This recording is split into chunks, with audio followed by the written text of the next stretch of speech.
Okay, ready to paint. I've got the plastic cut back to where I'm going to blend the clear in. I'm going to come down to this thinnest area here, blend it into this area right below the stamping. And in front, I'm going to go down to this area. I'm going to cover this area up while I put the base coat on so I don't build up any more than I have to there. So I'll have probably put a soft edge here for the base coat and just kind of taper it back. I'm not going to put a lot of base coat here. The paint match looks really good, so I think we're going to be okay with it. Just a coat and a half maybe here of a match to the fender. And that way I can return the blending clear that was about $200. I'd have to blend this, and we're going to try not to blend the door, so I'm going to see how good the match is here.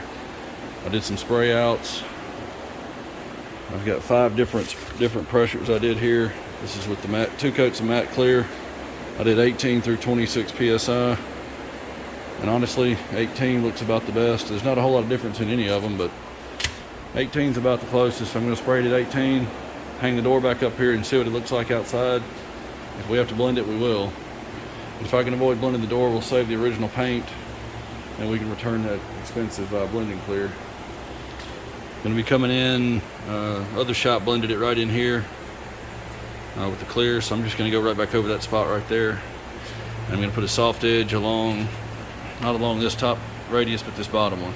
That way you won't be able to see it from inside when the door's opened up. I went ahead and just masked this off so I don't have to worry about realigning the door. That'll be perfectly fine there. So what I'm going to do is get all the base coat on it.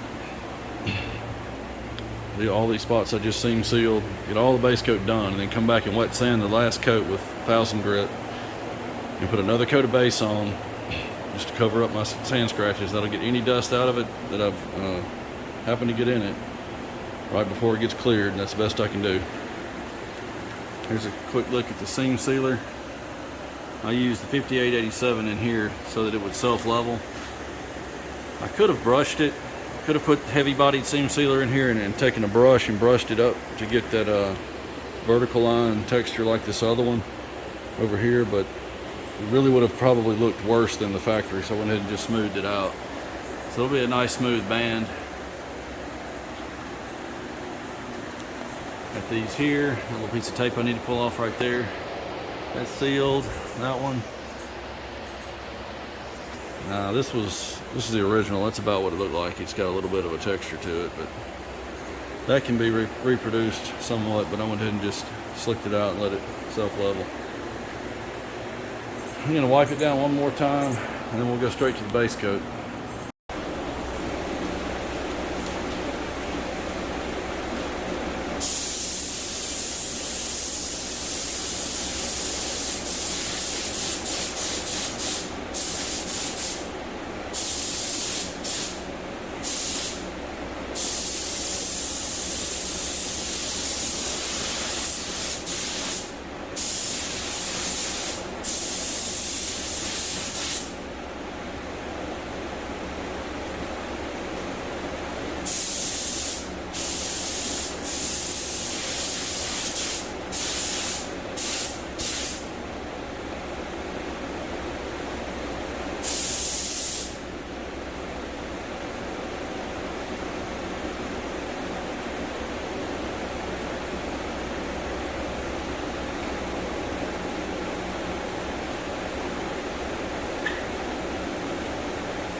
All right, we're gonna get one more coat over it. We'll go all the way down the A-pillar this time on the next coat, and then I'll sand out any trash that's in it, and then we'll do the final coat after that. Okay, I put 3 coats on. I had to get 3 to get my sand scratches covered up. Since I didn't seal this, wasn't able to. I don't have the sealer for this paint line. So I've gone over it. I actually did this dry. I took a piece of flexible abrasive sheet. This is 3M part number 34341. And I've got this on the little backing pad it comes with. It's a really soft sponge. And just lightly scuffed over it. I had 2 or 3 small nibs, like right in here, I think, from spraying into the jam and it coming out. Because there was 1, 2, maybe 3 right along this front edge. The rest of it was almost perfectly clean. And I went ahead and knocked off the overspray from doing these jams around it and just smoothed it out. So I'll put at least 1 coat,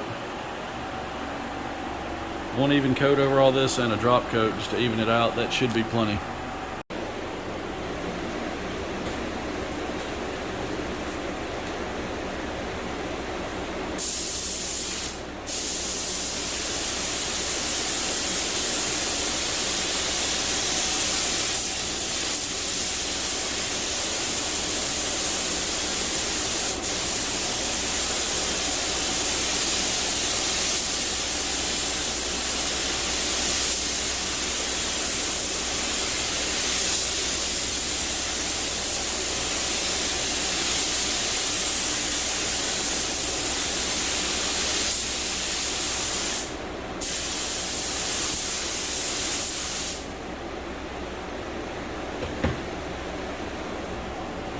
Alright, depending on how that looks, I may give it 1 more light coat.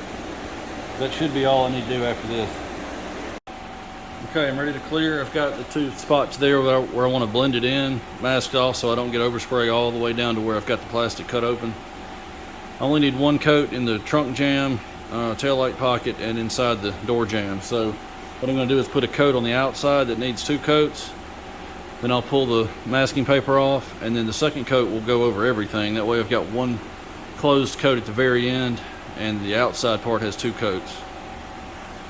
Alright, I'm up to 22 psi for this clear. I normally spray it about 20, 21, but this is high solids and it needs a little bit more breakup.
Alright, that'll get about 5 minutes. Flash on the tech sheet says 2 to 3 minutes, but it's a little cool in here. Got cool today. Now it actually goes on perfectly clear and glossy, but after about 30 minutes to an hour, it should flatten all the way out.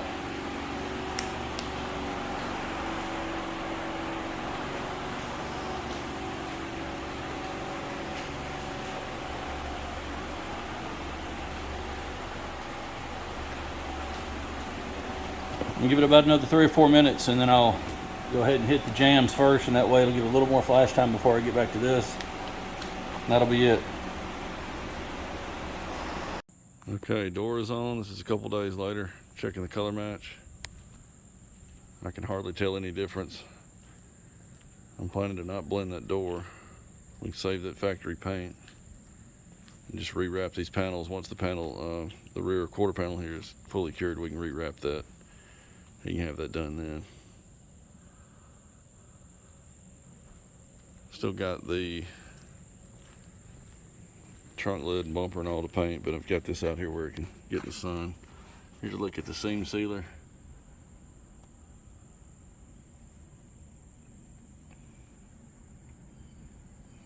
I'm going to start sanding these other parts down. I've got to get the glass put in today. He's coming to do that, and then I've got to sand this thing here down. We're going to put some primer here on this corner. Get that all sanded out in 600 so the metallics will not show. Got to get the tape off of this so that I can paint this and not have to scrape tape off of the back of this with it face down with fresh paint on it. So I'm going to get that off first. I need to sand this out. I'm going to start putting the interior trim back in it just so I can get those back in the car. And I'll leave the car out there as long as I can just to cure. Trying to keep the dust out of the car, or off the car too. And paint all these other pieces together. Got the bumper over here. It's been primed for about a week. So I got to sand this down as well. I'll paint all these pieces separately. This piece here will be in the bumper though. I want that to be in there when I do the bumper so it'll match. But I'll sand around these edges. Then I'll install it. Okay, ready to paint the rest of this stuff. Trunk lid, rear bumper, rear lower valence in the bumper, spoiler, and those reflectors here that I'm color matching to the body. I'm gonna move these parts around. I just had to leave them here in the center so I could wet everything down, but now that I've got it all wet, I'm gonna move these trim pieces back. I'm gonna start with the bumper and the trunk, and I'll be able to put the one I'm spraying pretty much right in the center here, and then just move these around as I spray each one, and then I'll go back through to do the second coat. And I'll probably end up putting 3 coats on here for sure, just to match what I did on the car. There were 3 holes in this spoiler here where apparently the factory was able to hold it. They have to have some way to hold this to paint it. So I ran screws in 2 of those holes and just propped it up here on the stand, and kind of the same thing on that piece. I just clamped it and taped it to the stand. That way I can get it off the actual stand where it's going to touch the paint edge on top and bottom. You know, right in here it would be touching this, and the clear would bridge across the part to the stand. Let me get all these wiped down, and I'll get you set back up when I get ready to get the color on it.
All right, I'm gonna go hit those little trim pieces over there, and there'll be one coat on everything. I'll be back for the clear.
Okay, I got 2 coats on everything, still flattening out.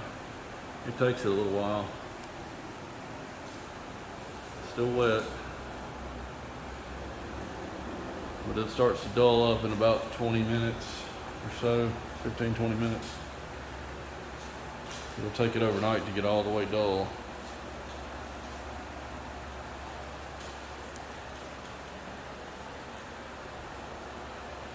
I'll give you another look at it before I get everything on, and then hopefully in the next few days I'll have it all on the car. Okay, it's the next morning, been about 14 hours since I sprayed it. It's gone completely matte.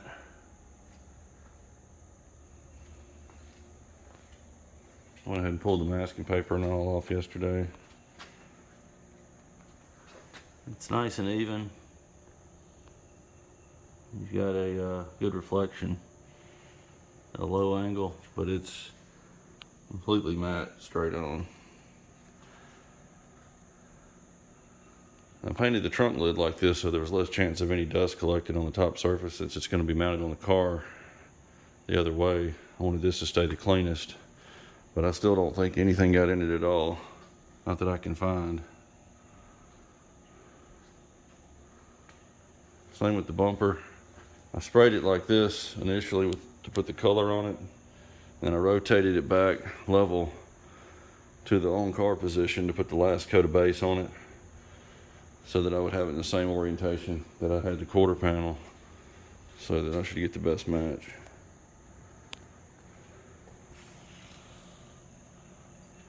And try to get these put on tomorrow. I won't have time to do it today, but I'll give it an extra day to set up, and I'll get all the sensors and I'll put in the bumper and get it on the car. I'll do the trunk first, that way I'm not working over the new bumper. I'll do trunk and then work down to the bumper. Here we are at the show.